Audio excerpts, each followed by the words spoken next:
Olá, sejam todos bem-vindos ao Diário Esportivo nesta segunda-feira, de 18 de março de 2019. A DGBC está de volta, né? A grade da DGBC está de volta e nós aqui temos a honra de reiniciar mais uma vez os nossos programas, né? O Diário Esportivo aí recomeçando, nós com um novo estúdio aqui na sede do Diário do Grande ABC, na Catequese 562, e somos só o primeiro programa, né? Vai continuar tendo Memória Diário, Diálogo Diário, DGABC Mix, o Alto Diário também. E espere por novas novidades que vem por aí, continue acompanhando e participando dos nossos programas, né? Bom, e vamos começar então falando de esporte, o esporte do Grande ABC, o esporte regional, que é o que a gente valoriza, é o que a gente fala, é o que a gente sabe bem, né, Fattori? Bom, já adiantei, né? Anderson Fattori aqui ao meu lado. Tudo bem, Fattori? Bem-vindo de volta aqui ao Diário Esportivo. Boa tarde, Térica, os nossos espectadores. Tava com saudade de bater esse papo semanal aí sobre o esporte regional, né? A gente que acompanha de perto os times da região. É um canal muito importante também para o torcedor da região poder, né? É aquele que não teve acesso às imagens e também é um comentário bacana da rodada. Então fique ligado aí que tem muita informação e é bacana estar de volta. É verdade, a gente agradece aí todos os parceiros que enviaram imagem, né, de todos os jogos dos times do Grande ABC que atuaram neste fim de semana, né? Então a gente tem os gols de São Bernardo e Água Santa, os gols de Esporte Clube São Bernardo e Taboão da Serra, os gols de Santo André e Atibaia, os gols de Ferroviária e São Caetano, enfim, os gols pela Série A1, A2 e A3 do Campeonato Paulista. E eu acho que como a gente teve clássico esse fim de semana, né, Fattori, vale a gente começar falando a respeito de Tigre e Netuno, que mediram forças pelo Campeonato Paulista da Série A2, né? E o Tigre mais uma vez venceu, né? Parece que tem um pouco daquele negócio, né? Pro São Bernardo, se tiver numa crise, é só chamar o Netuno, que historicamente, se não me falha a memória, o Água Santa nunca venceu o São Bernardo, né? Inclusive marcou pela primeira vez um gol no São Bernardo nessa derrota por 3-1, vitória do Tigre por 3-1, primeiro triunfo no Campeonato Paulista da Série A2, só que ainda continua na última colocação com a vitória da Penapolense, né? É verdade, o São Bernardo estava há algum tempo já precisando dessa vitória, né? Trocou de treinador durante a campanha, chegou o Sérgio Soares, não conseguiu também fazer o que o time evoluísse aí com o trabalho, e agora finalmente vinha melhorando, vinha batendo na trave ali, alguns empates consecutivos, e agora de fato uma atuação convincente que dá aí ao torcedor esperança que o time possa pelo menos, né, escapar do rebaixamento. A gente tem certeza que o São Bernardo foi montado aí com outras perspectivas, certamente jogadores contratados, o elenco que o São Bernardo tem é um elenco para estar muito acima de uma zona de rebaixamento, é para estar brigando no G8, só que algumas coisas que não deram certo, a gente fala no futebol que literalmente não encaixou o time, né? Algumas falhas individuais, alguns momentos muito estratégicos da competição e fizeram com que o São Bernardo permanecesse ali na zona de rebaixamento praticamente toda a Série A2 e agora conseguiu deslanchar aí contra o Água Santa, que eu chamo a atenção para isso. Acho que o Água Santa vem caindo de produção num momento muito delicado da competição. A gente tem acompanhado a Série A2 desde o início, o Netuno aí disparou vitórias consecutivas no início do campeonato e agora é uma segunda derrota seguida, aí havia perdido para o Juventus de 1-0 na última rodada. Os últimos 4 jogos, na verdade, são 3 derrotas, ganhando do Rio Claro nesse meio do caminho aí. Então assim, bom pelo lado do Tigre, porque ganhou, alivia um pouco a pressão, apesar de ainda estar na lanterna, né?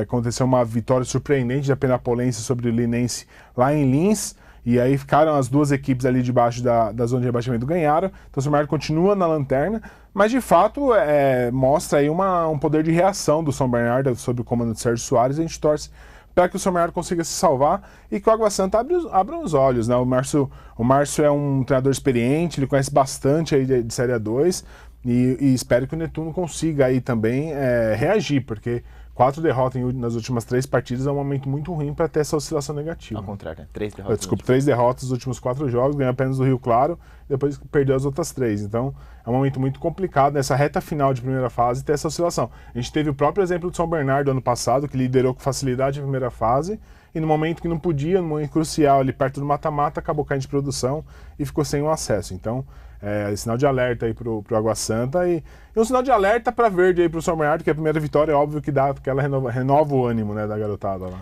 É verdade, a gente viu aí os gols, eu vou até pedir pro Vicenzo, né, agradecendo o Vicenzo e o Yuri aqui, mais uma vez, ajudando a gente a fazer mais um Diário Esportivo. Vou pedir para repetir os gols do São Bernardo Futebol Clube aí sobre o Água Santa, né, os 3 gols do Tigre.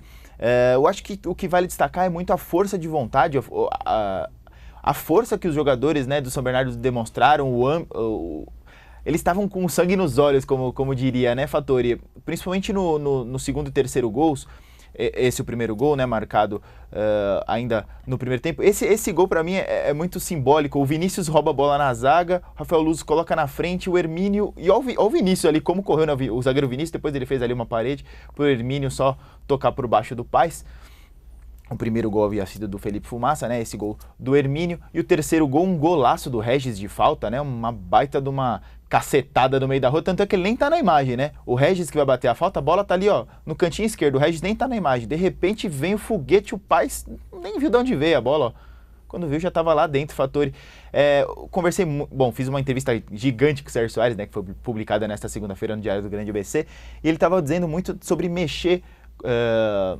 com os brios desse elenco, né? Porque qualidade realmente tem, é um elenco que reconhecidamente tem muita qualidade, jogadores experientes, jogadores que foram destaques por onde passaram, mas que ainda não tinha dado liga, né? Um time que começou a treinar mais tarde, em decorrência da parceria, né? Que foi fechada aí de última hora, o time começou a treinar em janeiro, né? Quando os principais concorrentes iniciaram os treinamentos, alguns em novembro, em dezembro, então o São Bernardo saiu atrás dos rivais, né? E aí pagou o preço físico, pagou o preço técnico, e agora que parece que, quem sabe, é possível começar a recuperar. Tem pela frente depois, venceu o Água Santa, agora tem pela frente Linense, depois Portuguesa, Santista e por último Penapolense. 3 finais para o São Bernardo se manter, Fattori. Com certeza. Eu acho que o Linense também é outro adversário que traz boas recordações para o Tigre, e o Linense vem numa... se o São Bernardo vem numa evolução com essa vitória, o Linense acabou de perder em casa por 3-0 para outro time. 3-1 da Penapolense, né? Em casa, uma derrota que dói muito, né? Porque você perder em casa já é ruim para um time que está lá embaixo ainda, e da forma como foi, com a Penapolense jogando muito melhor. Eu vi alguns momentos do jogo ali, a Penapolense foi muito superior ao Linense. Então, assim, é um adversário propício aí para o São Bernardo manter essa evolução. Seguramente ganhando esse segundo jogo aí seguido, sai ali da zona de rebaixamento e aí começa a ganhar um fôlego na competição. É muito importante esse jogo de meio de semana aí para o Tigre. É verdade. Só mandando um recado aqui para quem está participando, Francisco Alves Apolinário Filho, estou ligando no programa, um abraço, participe com a gente. Sérgio Bucô, se é diário esportivo, vocês vão falar só de futebol quase o tempo todo? Não, de forma nenhuma, vamos falar de futebol, mas fica ligado aí que a gente vai falar também de Fórmula 1 e outros esportes também, pode ficar tranquilo que aqui é democrático. Obviamente que a gente tem 5 times do Grande ABC em atividade, temos os 4 da capital, então acaba estando um pouco mais em evidência, mas fica tranquilo que aqui é democrático e tem espaço para todo mundo, tá bom?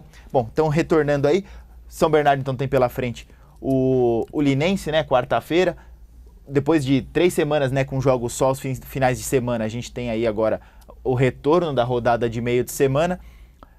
O São Bernardo, então, recebe o Linense, né? Esse jogo vai ser no 1º de maio, mais uma final, mais uma decisão, quase não dá tempo, né, entre um jogo e outro, mas sem dúvida que esses 3-1 no Clássico dão muita moral para o Tigre, quem sabe embalar um segundo resultado positivo e torcer por tropeços dos rivais diretos, né? Porque muita gente ali embaixo começou a somar ponto, né?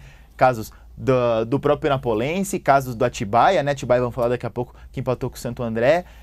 Portuguesa, somou, Sertãozinho, enfim. Subiu Nacional, todos os times estavam lá embaixo. Os times lá de baixo somando, o que dificulta ainda mais pro Tigre, né, Fattori? Achatou muito ali a posição ali do 8º colocado, que é o último que briga pro G4.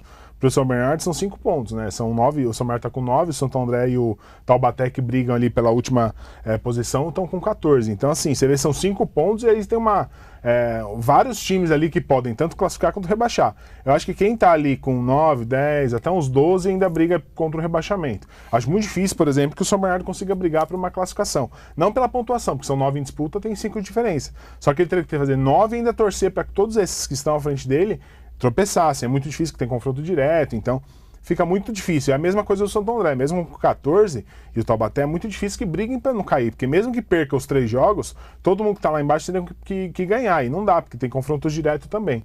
Então acho que achatou muito essa posição, e por isso que eu digo, o São Bernardo ganhando quarta-feira certamente sai dessa zona desconfortável do rebaixamento e dá uma tranquilidade para as 2 últimas rodadas ali, trabalhar um pouco melhor estrategicamente, um empatezinho e tal. Então é muito importante o jogo de meio de semana para o Tigre. É verdade. Depois pega a Portuguesa, a surpreendente Portuguesa Santista, terceira colocada, que acabou de vencer a Inter de Limeira lá em Limeira, né? E ultrapassou o Rio Claro, né? Isso. Então temos o Água Santa em primeiro, ainda líder, 15 de Piracicaba em segundo, e a Portuguesa Santista, uma grata surpresa na terceira colocação. Um abraço pro Rodriguinho, nosso amigo, né, atacante da Briosa. Um grande abraço pro Rodriguinho. Então, na terceira colocação tem a Portuguesa Santista, em quarto o Rio Claro, em quinto o Juventus. Isso. Em sexto a Inter de Limeira, sétimo Linense, oitavo Santo André? Não, sétimo estava o Toporanense, oitavo o Taubaté e no Santo André em nono. Santo André em nono, exatamente. Então vamos falar de Ramalhão, já que a gente citou aqui o nosso Esporte Clube Santo André. Fattori, que vacilo no finalzinho, hein? Tudo bem, o Fattori vai falar um pouquinho sobre uma polêmica de arbitragem aí, mas um vacilo no finalzinho, 2-2 contra o Atibaia, e desperdiça 2 pontos que seriam fundamentais na campanha.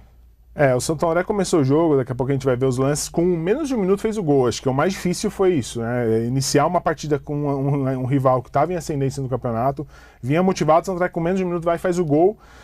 Esse gol aí que o Vitor Sapo conseguiu roubar a bola lá na esquerda, e o Christian, a bola ia para a linha lateral, o zagueiro acabou tirando, batia, a bola acabou entrando. O Christian, que aliás, nos últimos 3 jogos, quando ele assumiu a condição de titular, ele está jogando uma barbaridade, muito bem mesmo. E esse gol do Atibaia, Fabrício, que pra mim, não entendo como ele tá no time ainda, é um jogador que não marca, não arma, enfim, ele perdeu a bola ali, ele errou o passe, depois ele tentou tirar e a bola acabou sobrando pro jogador do Atibaia. E aí depois o Santo André fez um gol de pênalti com o Ícaro, né, o Jobinho, que entrou muito bem no segundo tempo, no começo do segundo tempo, sofreu esse pênalti indiscutível, e o Ícaro, que já tinha feito 2 gols de pênalti na competição, mudou o canto, né, ele bateu os outros 2 lá na esquerda do goleiro, dessa vez mudou o canto e ainda conseguiu fazer um gol. O terceiro, e aí já aos 46 para 47, se a gente reparar, não sei se a gente tem o gol completo, mas o jogador do Atibaia domina com a mão. Esse lance aí, não sei se dá pra gente, que a imagem tá um pouco longe, mas bem na hora que ele domina, é um toque de mão ali que tira totalmente o Ícaro da jogada, e aí fica fácil. O Wellington também, eu acho que ele erra ao correr junto com o zagueiro, porque se ele vai no jogador da bola, ele deixa o cara que fez o gol impedido, né, o Felipe. Então, acho que foi uma falha ali da arbitragem de não ter visto. Você vê que nenhum jogador do Santo André reclama. Isso que me deixou mais indignado, porque no estádio eu percebi que teve um toque de mão. Ele foi muito claro, porque a bola... Não tem como o jogador com o peito conseguir fazer aquele movimento que foi a bola correr, né? Então, e nem o jogador do Santo André reclama. Eu acho que o Santo André está com um time muito passivo nesse... Contra a Inter de Limeira tiveram 2 pênaltis pro Santo André, nenhum jogador, você não vê aquele time com brio, com garra de querer subir, isso me preocupa bastante, acho que mais do que os próprios resultados. Acho que assim, o Santo André ele foi montado, a gente sabe, a gente que conversa com outros dirigentes, outros jornalistas do interior, o Santo André foi montado para isso mesmo, para brigar ali pela uma 8ª colocação, uma entrada no G8 seria espetacular. O torcedor, é óbvio que fica com aquela, mas o Santo André tem camisa, tinha que estar lá em cima. O Santo André, não me lembro qual foi a última vez que brigou pelas primeiras posições. Ele sempre está ali meio de tabela e quando chega no mata-mata e consegue evoluir ali diante dos seus adversários. Então, assim, para você medir o elenco do Santo André, uma 8ª ou 9ª posição agora, tá normal. O que daria para fazer esses lances, por exemplo, essa vitória contra o Atibaia deixaria o Santo André em 6º, né? Então, deixaria uma situação muito mais confortável na tabela. Não fosse esse último gol aí, fosse 46 do segundo tempo. Então, o torcedor está um pouco chateado. O Fernando teve muito problema de lesão, a gente sabe aí que o lateral direito, Adriano Pérez, nem chegou a jogar, foi dispensado, o Juan, que era o titular, está machucado. Na esquerda, o Bahia, né, o Gilberto Jesus, na 3ª rodada sofreu uma lesão muito séria no joelho, 8 meses fora. Então ele ficou aí 5 rodadas praticamente sem laterais para escalar. E isso dificultou muito, então no meio também, muitos desfalques, e agora ele tem um elenco praticamente completo para as próximas rodadas, então a gente espera que o time possa evoluir. Joga com o Sertãozinho na terça já, lá em Sertãozinho, jogo muito complicado. Sertãozinho, como a gente falou aí, vem numa evolução no campeonato. E vamos ver que o Fernando vai conseguir montar esse time. A única coisa que eu acho que ele fez algumas mudanças interessantes no esquema tático. O Santo André tá um time muito mais leve, com o Christian no meio ali no lugar do Toledo. Apesar de que eu gosto muito do Toledo, o Christian deu uma qualidade ali no passe, distribuição de jogadas. Agora eu acho que o Fabrício podia pegar um banquinho. Acho que tá precisando. É um jogador que errou nos últimos jogos. Nesse jogo contra o Atibaia ele errou de novo, é um jogador que não consegue marcar com eficiência, é um jogador que não consegue armar o time, então ele é um volante ali que não marca e nem tem uma boa saída. Então, nesse jogo contra o Sertãozinho, eu entraria de repente com o Roberto ali, dar uma consistência mais forte para o meio de campo. Então vamos ver como o Fernando Marchiori consegue montar o time aí. É um jogo que vai decidir o que o Santo André quer no campeonato. Ganhando, ou pelo menos pontuando lá em Sertãozinho, continua brigando para classificar. Se perder, aí dá praticamente adeus ao G8. quais são os últimos 3 compromissos do Ramalhão na competição, Santo Fattori? André pega agora o Sertãozinho, depois pega o Juventus, ambos fora de casa. Você falou do Água Santa, o Juventus, o Santo André não tem um bom retrospecto contra os Juventus e depois finaliza com a Portuguesa no Bruno União. Entendi, então já pode pegar talvez uma Portuguesa rebaixada ou não, a Portuguesa está brigando ali no grupo lá de baixo. O Juventus está brigando na zona de classificação, aliás, também para mim é uma surpresa, é um time que obviamente tem alguns bons valores e eu destaco o Alê, né? Que a torcida andrense conhece Vitor, muito né? bem, né? E o Paulo Vitor, goleiro, exatamente, ambos estão ex-Ramalhão, mas para mim é surpreendente o Juventus estar ali. E o Sertãozinho realmente, como você disse, em ascensão, venceu o São Bernardo aqui, venceu o Água Santa e agora vamos ver o que vai ser contra o Santo André, né? Já que contra o ABC o pessoal lá do Sertãozinho tá indo bem. É curioso o Juventus que você chamou a atenção, o pessoal do Juventus deve estar muito bravo com a Federação Paulista, com a Sport TV ou não, né? Porque joga hoje contra o 15 de Piracicaba, é o jogo que encerra a 12ª rodada, o Juventus joga na quinta e depois pega o Santo André no domingo. Então o Santo André joga na terça, vai ter até o domingo para descansar. Nesse meio tempo, quando o Santo André está descansando, o Juventus ainda tem um jogo na quinta-feira. Então, o Juventus faz a cada 2 dias um jogo nessa semana e o Santo André vai fazer isso uma vez só e depois descansa. Então, fisicamente, o Santo André tem uma vantagem para esse jogo contra o Juventus no próximo domingo. Então, eu acho assim, se ganhar do Sertãozinho, o Santo André dá um passo gigantesco rumo à classificação, porque pega o Juventus nessas circunstâncias que eu estou dizendo e depois provavelmente pega uma Portuguesa aqui brigando ali na parte de baixo da tabela. A Portuguesa já deu uma levantada e começou a cair de novo. Então, assim, o final de tabela do Santo André, se comparado aos concorrentes, eu acho que o Santo André tem o melhor final de tabela do campeonato. Só que, historicamente, esse é o problema do Santo André. Quando ele pega times da parte de baixo da tabela, ele não consegue.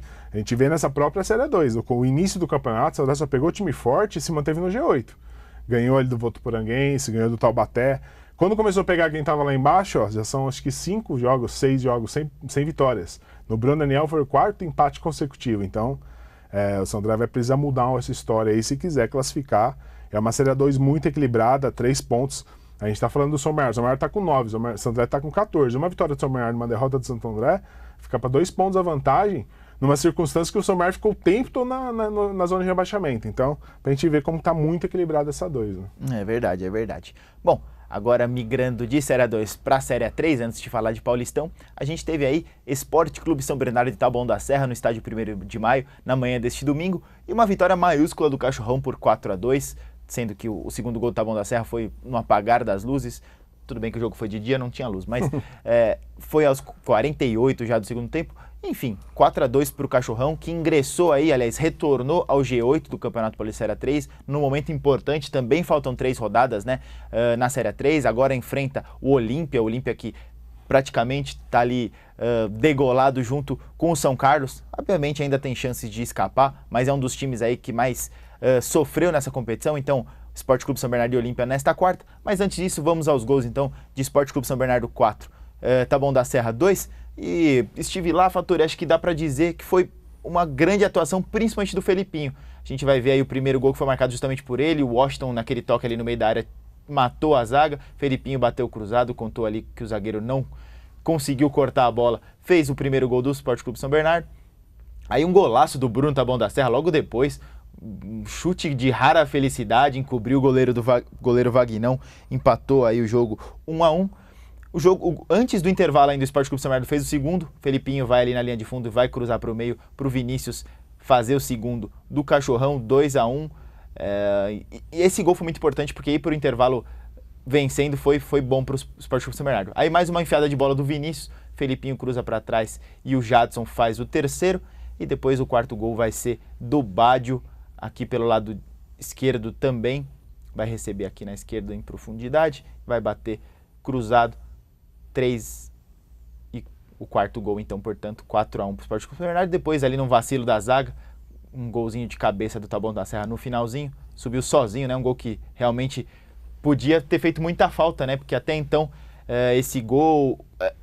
porque a situação é a seguinte, o Esporte Clube São Bernardo está dentro do G8 justamente por causa do saldo de gols, né? Em relação ao Monte Azul. Então, podia ter sido um gol que faria muita falta. No fim das contas, acabou não fazendo. 4-2 para o Esporte Clube São Bernardo. É uma hora importante para você crescer, para você estar consolidado no campeonato, né, Fattori? Com certeza, a gente tem falado da Série 2 e a 3 da mesma forma, né? Faltam 3 rodadas para o final da competição e esse é o momento de você crescer no torneio, né? Não adianta... Tudo que passou serve de aprendizado. Então agora, eu acho que o EC São Bernardo tem uma característica muito próxima do Santo André. Tem oscilado muito na competição, tem conseguido bons resultados e outros nem tanto. Esse, por exemplo, um resultado significativo, um time...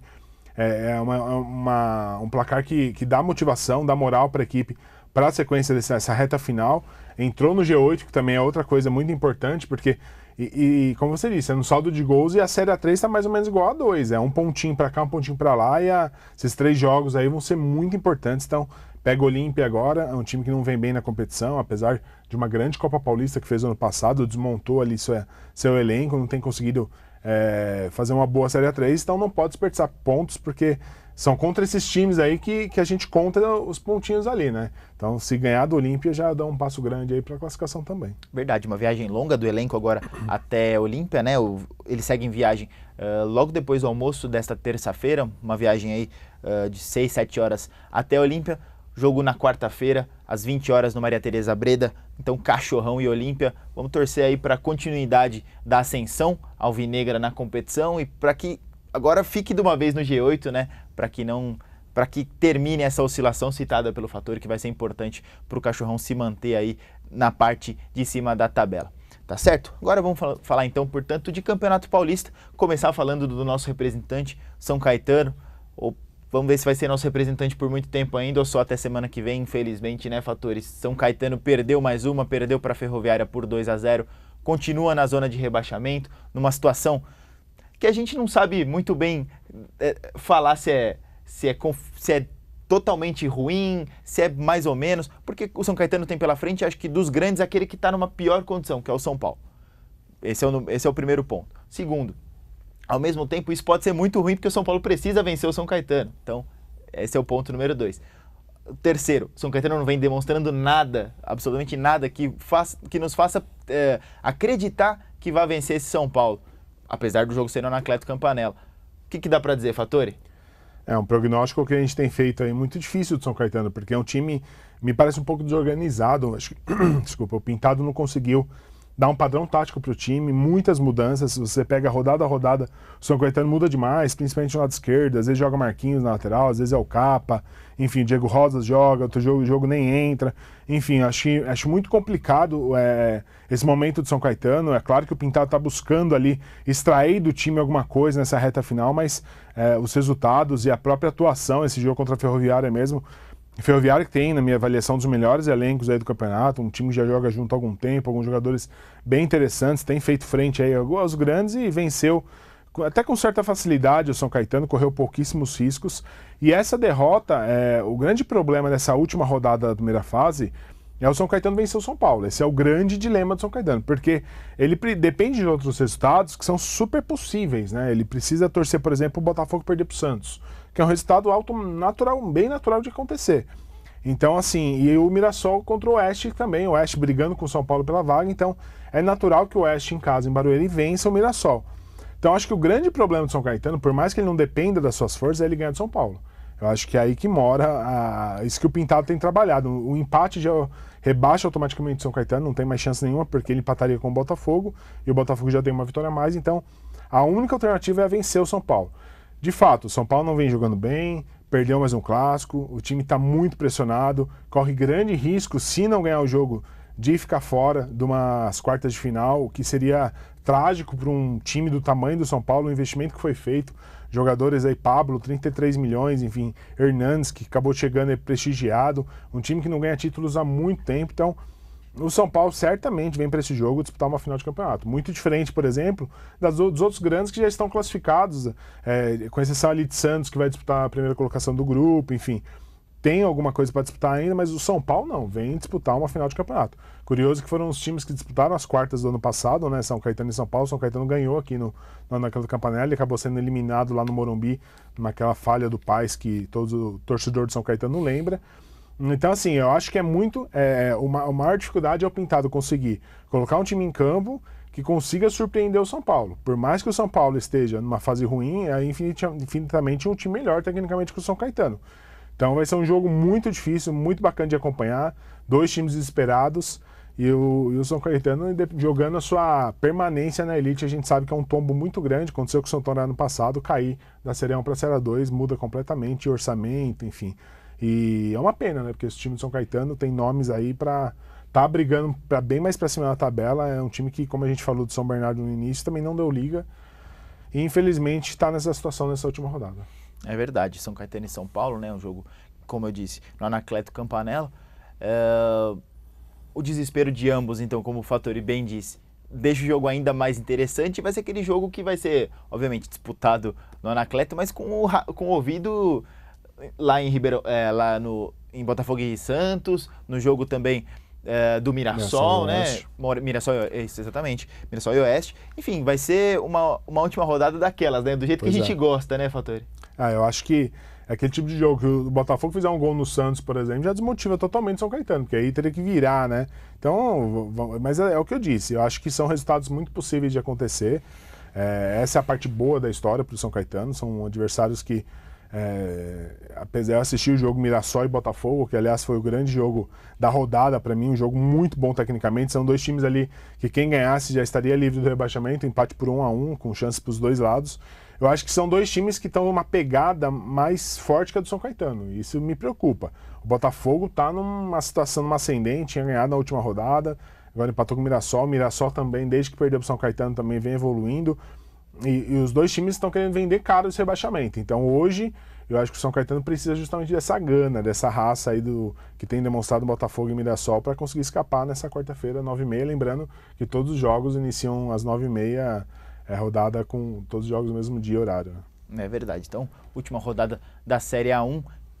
Repito o que o Fattori disse, às 21h30 desta quarta-feira, todo mundo ligado aí. Vamos torcer pela salvação do Azulão, apesar do nosso amigo, acho que o maior São Caetanista, Fábio Aleixo, ele já jogou as toalhas, já falou que é melhor que... tá lá na Rússia, acompanha os jogos, mas falou, é melhor que caia. Falei pra ele, tá aí na Rússia, aproveita e vai esfriar a cabeça, porque eu acho que já foi. Lá é só pôr a cabeça pra fora da janela. Mandar aqui um abraço e um agradecimento. Flemi Zaniboni assistindo, bom programa, amigos. Michele Chirradé, boa tarde, pessoal do esporte. Luiz Carlos Marques acompanhando. Um abraço a todos, muito obrigado por participarem aí do Diário Esportivo. O Flemi, que é um ícone aqui da região, quem não se lembra das transmissões da Marazu FM com o Santo André. E o Luiz Carlos Marques é um cara que faz um trabalho espetacular com a garotada de base do Ramalhão também. Lembrando que começa também o Sub-15 e Sub-17 já no dia 6 de março agora do Campeonato Paulista e depois o Sub-20 na semana seguinte. Então é importante para a gente avaliar a molecada de todos os clubes da região. Todos eles estão aí, desde Santo André, São Bernardo, São Caetano, Mauá, o EC São Bernardo, enfim. Os dois Mauá, né, o Mauaense e o Mauá FC. Então, CAD, Diadema. Então, assim, futebol aqui na região que não vai faltar a partir do dia 6 de março. Então é bacana a gente avaliar e conhecer essa molecada aí que pode ser o futuro, né, dos clubes aqui da região. Aliás, só corrigindo, o CAD, na verdade, ele fez uma parceria com o São Bernardo, né? Eles vão disputar juntos as categorias de base. Mas é isso aí. Bom, então, seguindo aqui o programa, e agora vamos falar dos quatro grandes, né? A gente teve clássico também. Se a gente teve clássico regional, a gente teve clássico também no Paulistão. Teve São Paulo e Palmeiras, com vitória alviverde por 1-0, né, Fattori? Gol de Carlos Eduardo. Um jogo que foi um primeiro tempo horroroso, né? Mas depois melhorou na segunda etapa. E, bom, Verdão venceu. Venceu. Assim como você previu, né? Só que não, o Fattori disse na sexta-feira que ia dar São Paulo, só parênteses. Que na verdade a minha expectativa era que o São Paulo tivesse, que a gente tá falando aqui, nesse momento de decisão, óbvio que o Palmeiras é um time muito mais qualificado que o São Paulo, tecnicamente, taticamente, muito mais organizado que o São Paulo. Só que nesse momento, o que a gente espera dos jogadores é que prevaleça a vontade, né, determinação, e eu esperava um São Paulo muito mais aguerrido do que um Palmeiras que já está classificado com... a vida ganha, digamos assim. Então, eu imaginava um São Paulo muito mais aguerrido e o São Paulo está acontecendo alguma coisa internamente ali que não dá para entender, que é um time muito monótono, muito apático, os jogadores correm sem vão. Você vê ali, na hora do gol, eu acho que é a Arboleda que fica nervoso ali, eu acho que é a Arboleda que sai socando o chão ali. Eu acho que falta isso, sabe? Falta essa vibração, essa cobrança entre os jogadores de querer ganhar. Eu acho que isso no futebol faz muita falta. Tecnicamente não dá para comparar hoje os elencos, né? E eu acho que então o São Paulo deveria igualar nessa vontade. E não foi o que aconteceu. Infelizmente, o torcedor de São Paulo imagina que deve estar de cabeça inchada justamente por conta disso, né? Não faz gol no Palmeiras há não sei quanto tempo. Esperava que dessa vez pelo menos o time conseguisse aí em casa, conseguisse... Em casa não, né? Com o apoio da torcida, a torcida única conseguisse... vencer o rival e não foi o que aconteceu. Olha, uma fase muito ruim de São Paulo. Para quem achou que aí há 2 anos, quando quase caiu no Campeonato Brasileiro, estava ruim, essa fase de agora acho que é ainda pior, porque o São Paulo está tropeçando no Campeonato Paulista. Você imagina esse time no Campeonato Brasileiro, que infinitamente, tecnicamente, é muito melhor do que o Paulistão. Então é um momento para se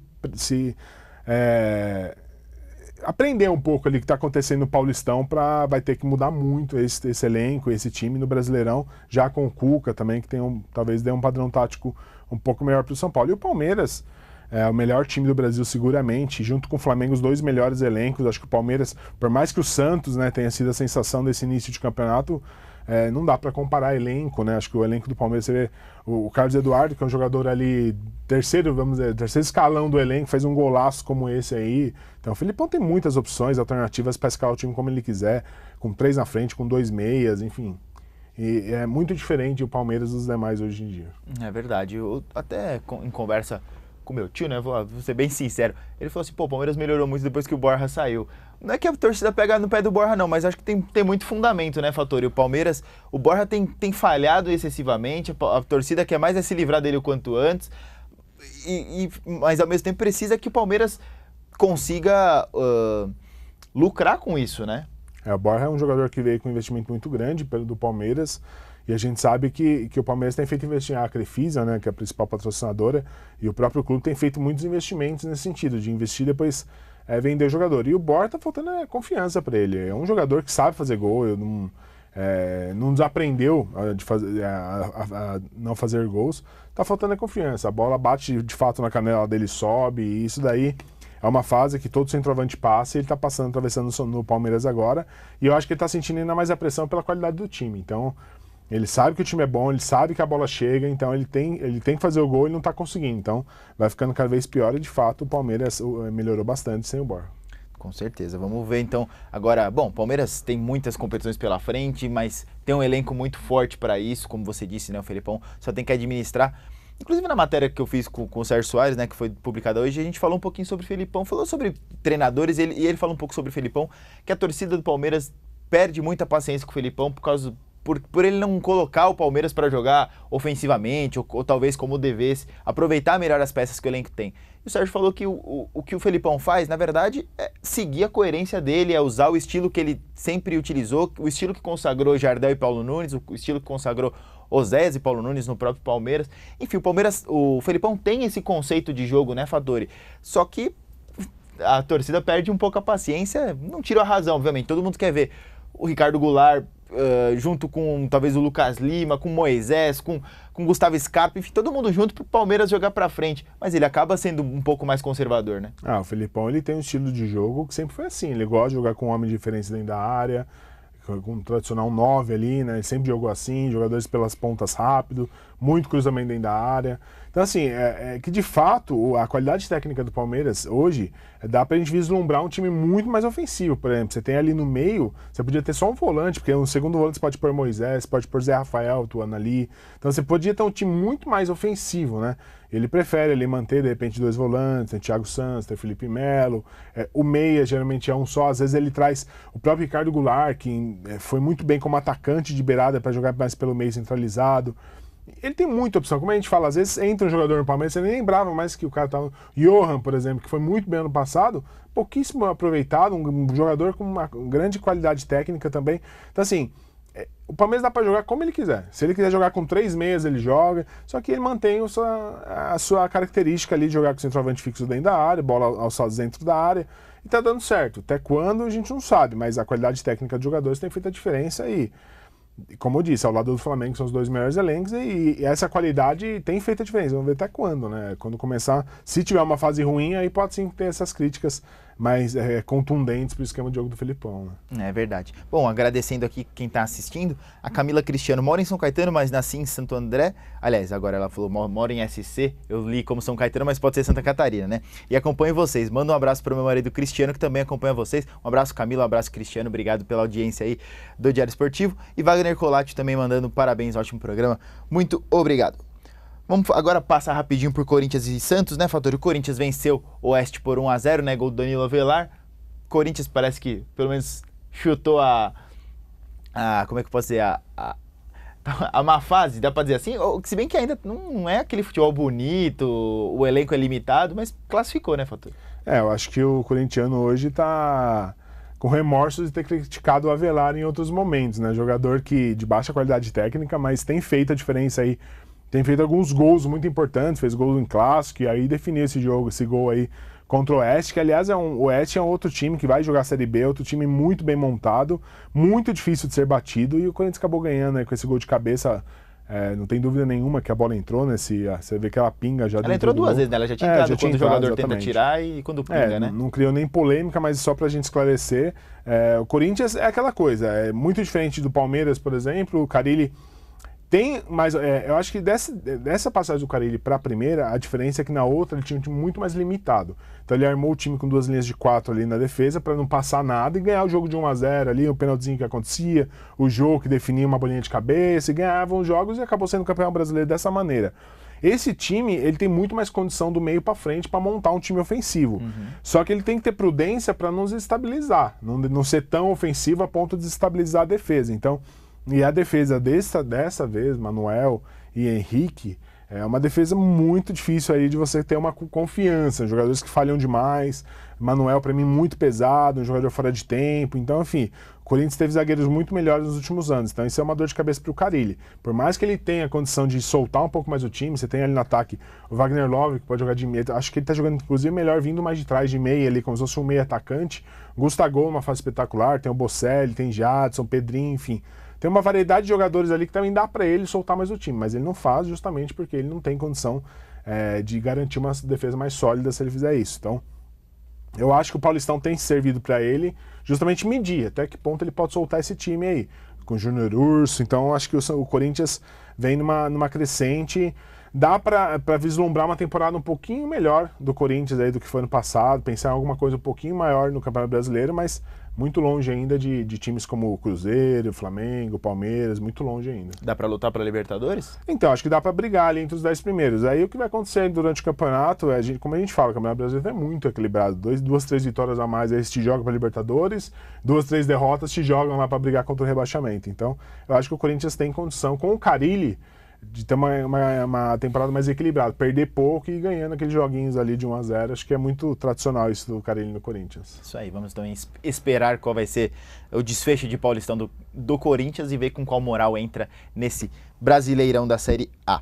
E, enfim, falando também a respeito do Santos, antes, só mandando aqui um recado para você, Fattori, o Flamengo manda que quem tá jogando um futebol de time grande é o Red Bull, e eu concordo, né? Time de melhor campanha desse Paulistão. Melhor campanha, inclusive ultrapassou o próprio Santos, que a gente vai falar agora. O Red Bull que tem um investimento muito grande. Alguns jogadores a gente até brinca, né? O William Correa, que era titular de Vitória, veio disputar o Paulista pelo Red Bull, para você ver a força de investimento desses times do interior.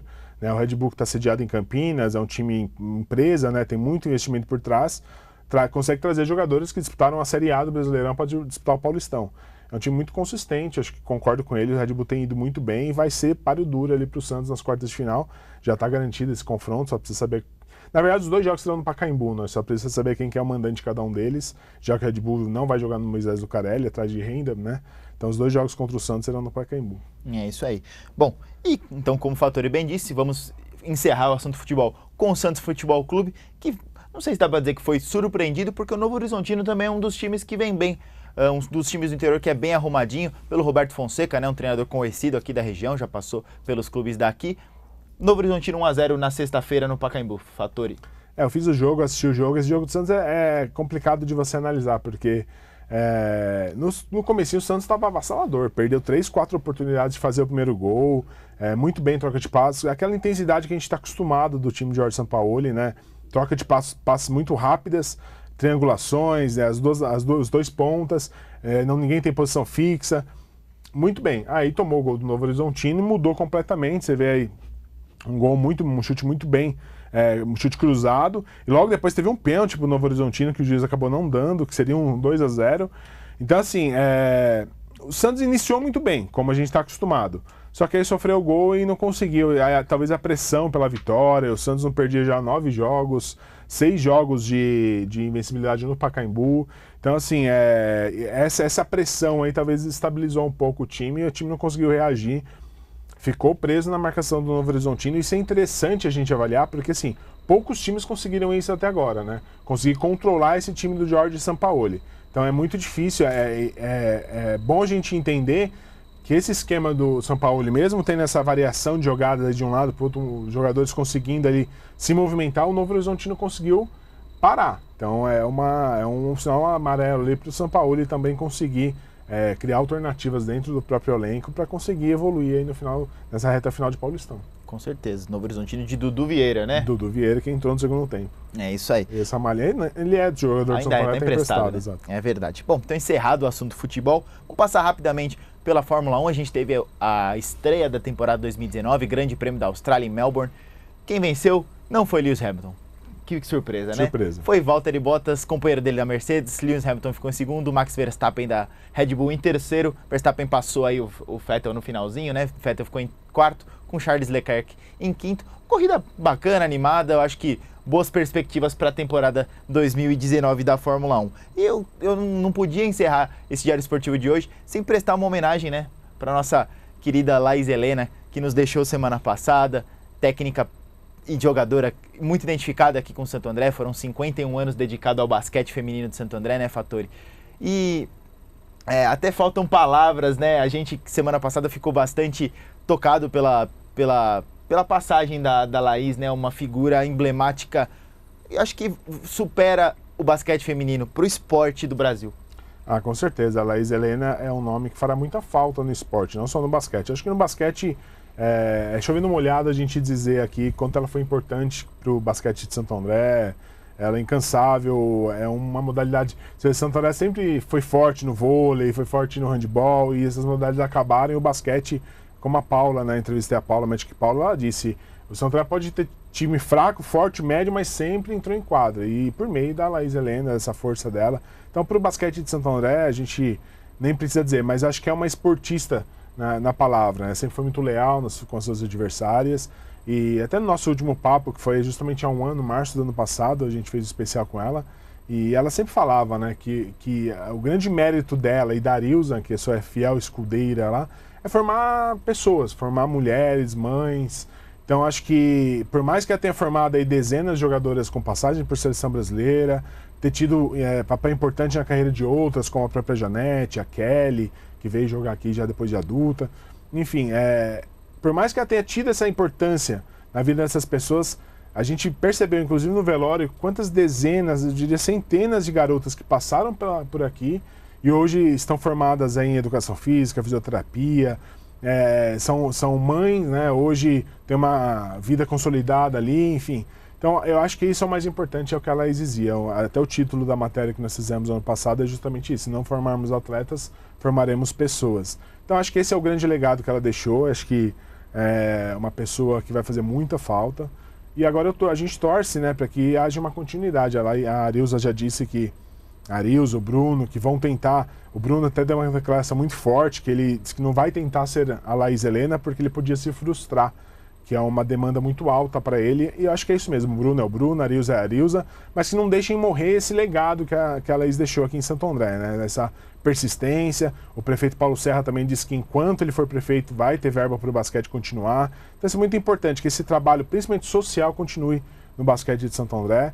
E a Laís Helena, que Deus o tenha, foi uma pessoa ímpar, várias entrevistas, vários papos divertidos, uma pessoa que, muito simples, né? O sonho dela, ela sempre falou que era pescar, e aí eu perguntei para ela, mas Laís, qual que é o seu maior? Meu sonho é pescar no Pantanal e já realizei, mas qual que é o próximo? Ela não tinha, ela falou, eu poder continuar, ter saúde, enfim. Então, que Deus o tenha, uma pessoa ímpar aí no esporte, e vai fazer muita falta, com certeza. É verdade, fica aí a nossa palavra, né, de homenagem, uma grande...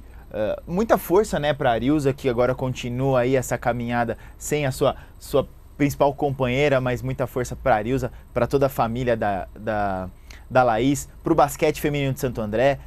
Não teve o jogo, né? Ia ter Santo André e São Bernardo na sexta-feira, né? Foi adiado o primeiro jogo agora de Santo André, quinta-feira, contra o Sampaio.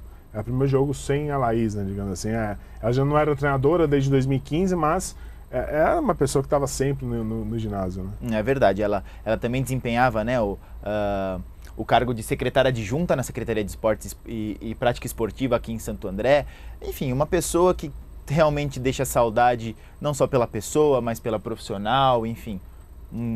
Que realmente Deus a tenha, Laís, que esteja em bom lugar, e Zélio por nós aqui, que ainda continuamos defendendo o esporte do Grande ABC e que vamos continuar fazendo isso como a senhora fez por muito tempo, tá certo? Bom, continuem participando do Diário Esportivo conosco, só mandando aqui um abraço para quem também participou do programa conosco, né? Agora, droga, eu perdi o nome aqui da pessoa que mandou aqui um abraço, mas obrigado aí pela audiência, todo mundo que participou, tá certo? Semana que vem a gente tá de volta com muito mais do esporte da região, do Brasil e do mundo. Mande sua sugestão de pauta, mande sua crítica, seu elogio, mande o que quiser aí pra gente, né?